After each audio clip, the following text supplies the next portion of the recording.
নমস্কাৰ, মই মজিদ। বন্ধুসকল, পলকতে চাওক আজি সন্ধিয়াৰ 7টা গুৰুত্বপূৰ্ণ খবৰ।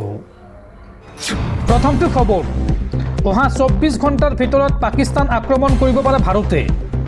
পাকিস্তান আক্ৰমণ কৰিবলৈ সাজু হৈছে ভাৰতীয় সেনা। ভাৰতীয় সেনাই কৰিব পৰা এই আক্ৰমণৰ তথ্য ৰাজহুৱা কৰিছে পাকিস্তানে। দেশখনৰ তথ্যমন্ত্ৰী আতাউল্লাহ তাৰাৰে কৈছে এই আক্ৰমণৰ সম্ভাৱনাৰ কথা। পৰৱৰ্তী খবৰ, পদত্যাগ কৰিলে মুখ্যমন্ত্ৰী হিমন্ত বিশ্ব শৰ্মাই। গুৱাহাটী উচ্চ ন্যায়ালয়ৰ বাৰ এছ'চিয়েশ্যনৰ পৰা মুখ্যমন্ত্ৰী হিমন্ত বিশ্ব শৰ্মাৰ পদত্যাগ। গুৱাহাটী হাইকোৰ্ট স্থানান্তৰক লৈ বাৰ এছ'চিয়েশ্যনৰ বিৰোধৰ পৰিপ্ৰেক্ষিতত পদত্যাগ মুখ্যমন্ত্ৰীগৰাকীৰ।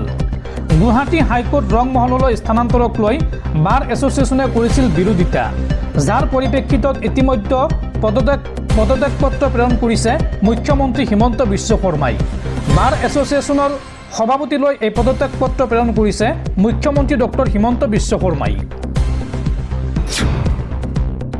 পৰৱৰ্তী খবৰ, প্ৰকাশ পালে বহু প্ৰতীক্ষিত হায়াৰ ছেকেণ্ডাৰী চূড়ান্ত পৰীক্ষাৰ ফলাফল।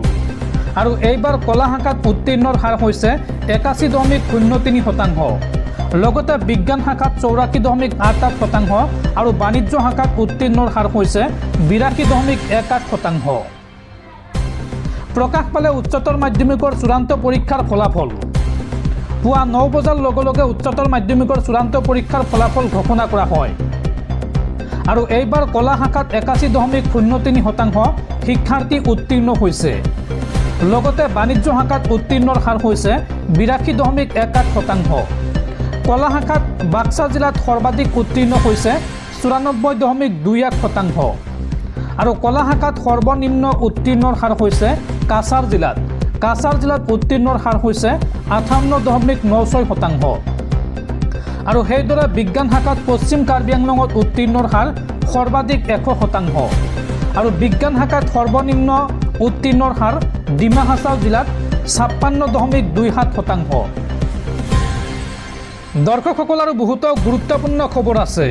তাৰ আগতে আপোনাক জনাওঁ যে যদি আপুনি এতিয়ালৈকে এইটো ভিডিঅ'ত লাইক কৰা নাই তেন্তে এতিয়াই ভিডিঅ'টোত লাইক কৰি দিয়ক। আৰু এনেকুৱা ধৰণৰ ভিডিঅ'সমূহ নিতৌ চাবলৈ চেনেলটো ছাবস্ক্ৰাইব কৰি কাষত থকা বেল আইকনটো প্ৰেছ কৰি ৰাখক। পৰৱৰ্তী খবৰ, এটিএমৰ পৰা টকা উলিয়াওঁতে সাৱধান। আপুনি এতিয়াৰ পৰা প্ৰতিটো ট্ৰেঞ্জেকশ্যনত দিব লাগিব অধিক চাৰ্জ। 1 মে অৰ্থাৎ কাইলৈৰ পৰা দেশজুৰি প্ৰযোজ্য হ'ব নতুন নিয়ম। এতিয়াৰ পৰা এটিএমৰ পৰা আপুনি টকা উলিয়ালে ভৰিব লাগিব অধিক টকা।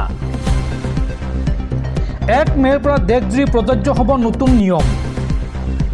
এটিএমৰ পৰা টকা উলিয়ালে আপুনি ভৰিব লাগিব অধিক টকা। প্ৰতিটো ট্ৰেঞ্জেকশ্যনত আপুনি দিব লাগিব অধিক চাৰ্জ। প্ৰতিটো লেনদেনত 23 টকা মাচুল দিব লাগিব আপুনি।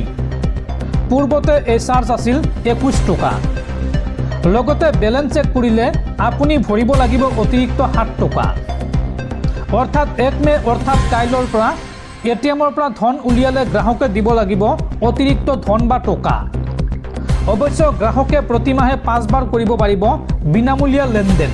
আৰু 5 বাৰ বিনামূলীয়া লেনদেন কৰাৰ পিছত প্ৰতিটো ট্ৰেঞ্জেকশ্যনত গ্ৰাহকে ভৰিব লাগিব 23 টকাকৈ। আৰু এবাৰ বেলেঞ্চ চেক কৰিলে আপুনি ভৰিব লাগিব 7 টকা। বিনামূলীয়া লেনদেনৰ সীমা অতিক্ৰম কৰিলেই আপুনি ভৰিব লাগিব এই ধন। আৰু 1 মে'ৰ পৰা দেশজুৰি প্ৰযোজ্য হ'ব এই নতুন নিয়ম। পৰৱৰ্তী খবৰ, ৰাজ্যত পুনৰ আৰক্ষীৰ এনকাউণ্টাৰ। এইবাৰ গুৱাহাটী মহানগৰীত এগৰাকী ডকাইত ৰানুজ দৈমাৰীক গুলীয়ালে আৰক্ষীয়ে। আৰু গুলীবিদ্ধ ডকাইত ৰানুজ দৈমাৰী সম্প্ৰতি GMCHত চিকিৎসাধীন। পুনৰ অপৰাধীলৈ লক্ষ্য কৰি অসম আৰক্ষীৰ গুলী। এইবাৰ গুৱাহাটী মহানগৰীত ডকাইতক এনকাউণ্টাৰ আৰক্ষীৰ। গুলীবিদ্ধ কুখ্যাত ডকাইত ৰানুজ দৈমাৰী। গুৱাহাটী মহানগৰীৰ চচলত নিশা ডকাইতলৈ লক্ষ্য কৰি আৰক্ষীৰ গুলীচালনা। ভৰিত গুলী লাগিছে ডকাইত ৰানুজ দৈমাৰীৰ। আৰু ডকাইত ৰানুজ দৈমাৰীৰ পৰা আৰক্ষীয়ে উদ্ধাৰ কৰিছে 0.32 mm এটা পিষ্টল। আৰু সম্প্ৰতি গুৱাহাটী মেডিকেল কলেজ হাস্পাতালত চিকিৎসাধীন হৈ আছে গুলীবিদ্ধ ডকাইত ৰানুজ দৈমাৰী। পৰৱৰ্তী খবৰ, দেশৰ পৰৱৰ্তী মুখ্য ন্যায়াধীশ হিচাপে নিযুক্তি দিয়া হ'ল ন্যায়াধীশ BR গাভাইক। ৰাষ্ট্ৰপতি দ্ৰৌপদী মুৰ্মুৱে দেশৰ 52 সংখ্যক CGI হিচাপে নিযুক্তি দিলে ন্যায়াধীশ গাভাইক। আৰু অহা 14 মে'ত CGI হিচাপে দায়িত্ব গ্ৰহণ কৰিব ন্যায়াধীশ BR গাভাইয়ে। পৰৱৰ্তী খবৰ, অসমৰ মহিলা কৰ্মচাৰীসকলক 24 ঘণ্টাৰ ভিতৰত ক্ষমা নুখুজিলে হিমন্ত বিশ্ব শৰ্মাৰ বিৰুদ্ধে দিয়া হ'ব গোচৰ। এই মন্তব্য ভূপেন বৰাৰ। হিমন্ত বিশ্ব শৰ্মাই কি কৰিলে আৰু কিয় হঠাৎ ভূপেন বৰাৰ খং উঠিল চাওঁ আহক। অসমৰ জীয়ৰী বোৱাৰী আৰু কংগ্ৰেছৰ আমোলত চাকৰি লাভ কৰা মহিলা কৰ্মচাৰীসকলৰ প্ৰতি মুখ্যমন্ত্ৰী হিমন্ত বিশ্ব শৰ্মাই সন্দেহজনক আৰু অশালীন মন্তব্য কৰাটো অতি গৰ্হিত আৰু ধিক্কাৰযোগ্য। অসম প্ৰদেশ কংগ্ৰেছৰ সভাপতি ভূপেন কুমাৰ বৰাই আজি সংবাদমেলত কয় যে কংগ্ৰেছৰ 15 বছৰীয়া আমোলত চাকৰি লাভ কৰা প্ৰাৰ্থীসকল এতিয়া কাৰোবাৰ বোৱাৰী, কাৰোবাৰ মাতৃ আৰু কাৰোবাৰ আদৰৰ পত্নী। এই মহিলা প্ৰাৰ্থীসকলৰ বিৰুদ্ধে মুখ্যমন্ত্ৰীয়ে ৰাজহুৱাভাৱে যি অপমানসূচক মন্তব্য কৰিছে সেই কথাই মুখ্যমন্ত্ৰীৰ আসনখন কলংকিত কৰাৰ লগতে অসমৰ আই মাতৃসকলকো অপমানিত কৰিছে। কংগ্ৰেছৰ আমোলত চাকৰি লাভ কৰা সুদক্ষ চিকিৎসক, অভিযন্তা, বিশ্ববিদ্যালয়ৰ অধ্যাপক, মহাবিদ্যালয়ৰ প্ৰবক্তা, ধাত্ৰী, অংগনবাড়ী কৰ্মী, শিক্ষয়িত্ৰী আদি সকলোকে একাকাৰ কৰি মুখ্যমন্ত্ৰী হিমন্ত বিশ্ব শৰ্মাই কোনো এখন প্ৰতিবেদনৰ দোহাই দি সকলোকে এনেদৰে ৰাজহুৱাভাৱে তাচ্ছিল্য কৰাটো নাৰী নিৰ্যাতনৰ সীমা চেৰাই গৈছে। আৰু এয়া অসমৰ মহিলা কৰ্মচাৰীসকলৰ মানৱ অধিকাৰ খৰ্ব কৰাৰ এক বিৰাট ষড়যন্ত্ৰ। ভূপেন বৰাই লগতে কয় যে মুখ্যমন্ত্ৰী ডক্টৰ হিমন্ত বিশ্ব শৰ্মাক অসমৰ ৰাইজে চেলুপু অভিধা ইতিমধ্যে দি থৈছে যদিও শেহতীয়া বক্তব্যই মুখ্যমন্ত্ৰীজন যে এজন কুৰুচি সম্পন্ন এজন লোক সেই কথাকে প্ৰমাণ কৰিলে।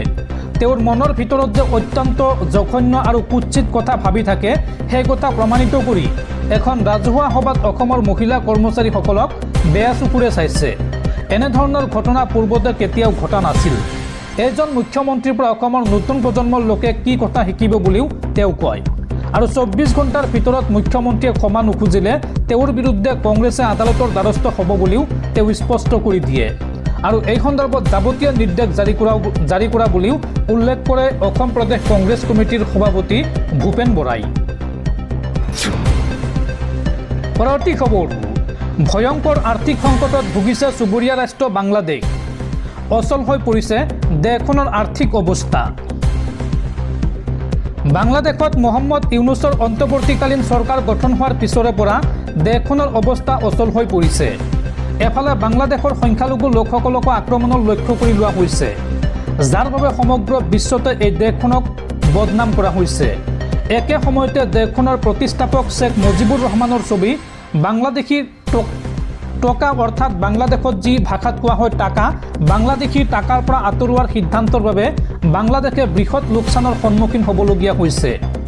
বাংলাদেশৰ অন্তৱৰ্তীকালীন চৰকাৰৰ মুখ্য উপদেষ্টা মহম্মদ ইউনুছৰ এই সিদ্ধান্তই দেশখনৰ কেন্দ্ৰীয় বেংকৰো ক্ষতি কৰিছে।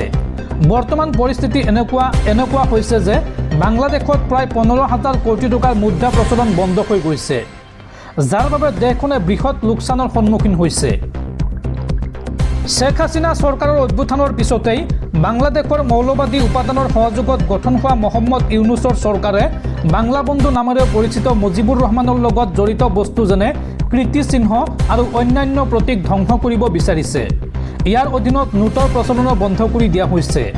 ইফালে নোটৰ নাটনিৰ বাবে বজাৰত ব্যৱসায় স্তব্ধ হৈ পৰিছে। বেংকত ধনৰ অভাৱত নগদ ধন লাভ কৰিবলৈ সক্ষম হোৱা নাই ৰাইজে। 2025 চনৰ এপ্ৰিল মাহৰ আৰম্ভণিতে ইউনুছ চৰকাৰে হঠাতে শ্বেখ মুজিবুৰ ৰহমানৰ প্ৰতিচ্ছবি থকা সকলো নোট আৰু মুদ্ৰাৰ প্ৰচলন প্ৰত্যাহাৰ কৰাৰ সিদ্ধান্ত লয়। চৰকাৰে মুদ্ৰা আৰু নোট নিষিদ্ধ কৰাৰ সিদ্ধান্ত লৈছে যদিও নতুন মুদ্ৰা ছপা নকৰাৰ বাবে দেশত এক বৃহৎ সংকটৰ সৃষ্টি হৈছে। বাংলাদেশ বেংকৰ মতে মে মাহৰ পৰা নতুন নোটৰ ছপা আৰম্ভ হ'ব আৰু এনে পৰিস্থিতিত কেতিয়া নোট ছপা হ'ব আৰু কেতিয়া বজাৰত আহিব সেই লৈ বহু প্ৰশ্ন উত্থাপন হৈছে।